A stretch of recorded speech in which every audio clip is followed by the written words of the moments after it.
What is going on, everybody? It is your boy. It is Krieg. And as you can tell from the thumbnail, I am back with a rant. Oh, this one hurts more than the other ones I've done recently. Because let's face it, Jeepers Creepers was just a piece of shit. Halloween Kills, Halloween Kills was bad too. Just even worse, actually. Halloween Ends, though, was another piece of shit. But Barbarian looked good, and it had promise. And it did. The opening scenes, the stuff with Bill Skarsgård, the stuff with Georgina Campbell, Tess, and Keith, I liked it a lot. Then all of a sudden, Tess finds a secret room, and then in a secret room, there's a bloody mattress inside of another room, and a dirty bucket, and a bloody handprint. Now that's enough for her to go, whoop, I'm out, wait. As soon as I can escape from this basement, I'm leaving. She goes upstairs. Bill Skarsgård comes home. She gives him the key, and he frees her. And I'm not even going to get on that. You're going to share an Airbnb with someone you just met, but that's a whole different thing. So she wants to leave the house, and Bill Skarsgård is like, "No, wait. What do you mean? There's a room with a bucket and a basement. That's normal in a basement." She's like, "No, it's not. I'm getting out of here." Wait, just wait. I want to see it for myself. Somehow, him going to see it, which one, she should be like, okay, see it for yourself, bye. Somehow, him going to see it led to him vanishing and going all the way down the hall into a secret room, into a secret set of stairs, into more stairs, into more stairs.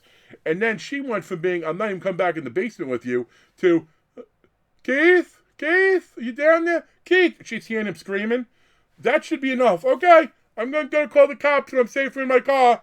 She doesn't do that. She goes down there, he gets beat to death, and she winds up getting caught. Which, that's where the movie took a turn it didn't need to take. I get it was trying to be smart. I get it was trying to be edgy, making Mother, otherwise known as like a Castle Freak-esque type ripoff, or even a design that looked a lot like the vampires from Dusk Till Dawn. I don't think any of that was necessary. I think a movie like this could have been done well if it just turned out Bill Skarsgård was just a creepy guy, and this was sort of a ruse he did. I think you could have been eloquent with that and worked something. Even if it appeared he got caught, maybe he got caught by somebody he was working with. But that wasn't the case, and he was dead. So now, they're going to introduce a new character. A character that we're supposed to feel for. So what do you do if you want to introduce a character you're supposed to feel for? Make him a rapist. What? Yeah, that's what I said. Make him a rapist, date rapist, all that, And all of a sudden, we're supposed to care about the date rapist. Who now he's trying to see, he owns the house, he's trying to sell it, and in him trying to sell it, he's like, oh, he finds the basement, and he realizes, oh, extra square footage, I might make some more money, and he's measuring everything, and then of course he runs into Mother, and he winds up in a hole in the ground with Tess. Tess tries to explain the rules. You gotta be calm, don't scream, don't yell, don't do this, don't do that, otherwise you'll get hurt. Well, he wasn't calm, and he wound up getting dragged away and breastfed, which that's an image you don't need in your mind. But then Tess escapes. Tess calls the cops. The cops come. They really have an anti-cop agenda in this movie because they make the cops out to be completely uncaring, disbelieving.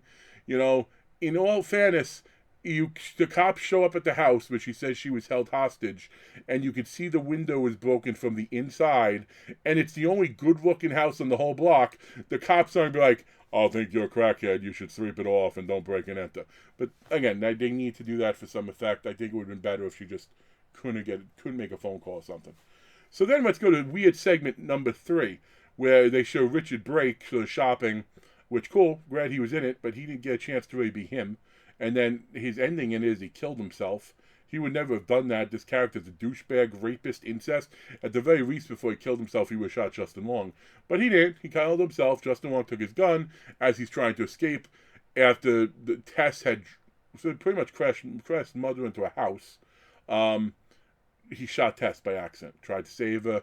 Mother's missing. She's on the roof. So let's go hide out with the black guy in the water tower who is positive that the mother who works around that neighborhood now for like 40 years and is like the Incredible Hulk, but no one else knows about her. He's positive she can't get in the house. Then, boom! She breaks through the wall. She literally rips off his arm and beats him to death with it, which, okay, I guess. And then they try to escape. and they get up to the top of the water tower, and Justin Long, who's convoluted, maybe I'm a bad guy, a good guy who did something bad, or I gotta save this girl, I gotta do this. He went from having to save this girl to, you know what, I can free myself. I can escape if you buy me some time, to throwing her off the water tower.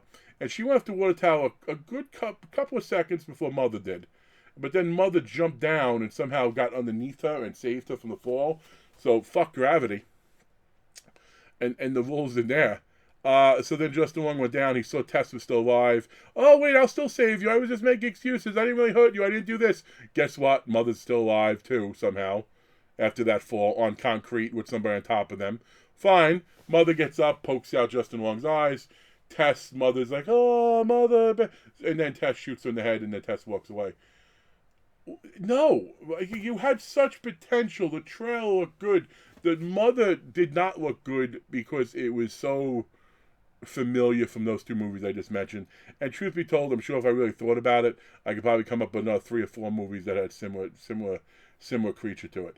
This is a movie that might have actually benefited from more time if you gave me more on Richard Brake and what he did, or if you just took out some of the Justin Long stuff. Don't make him a rapist. Let us empathize with the guy. Make him a guy whose wife cheated on him, just divorced him, and now he's have to sell off some old property. So you actually feel bad for the guy. Don't make otherwise. I don't care if a rapist is killed. Good, you got to take him out. And they're making the cops look as good bad as they did. That wasn't necessary either. I wanted to really like this movie. I was looking forward to it. I put it off for a while. Today I started a little bit of a mini horror marathon. I watched BA first, which is Bitch Ass, which is like it's billed the first black serial killer to wear a mask, which is kind of funny. But in a movie, because I'm sure I can think of some other ones. But it was cool. Tony Todd did some good narration, and the ideas behind some of the kills were great. The execution was what it was, but I still a more logical narrative than what you saw in Barbarian, because I almost think like 2 writers are like, no, I want to have this in. No, we got to have this in too. Okay, both. Let's take it. Just let me know what you think. Do you agree? Do you disagree? I know this was the rant to the extent of Jeepers Creepers, because that was just horrific. But this one hurts. Gets me in the feels a little bit, because how much I wanted to like this movie. Anyway, folks, as always, thanks for watching my stuff, and I'll catch you next time.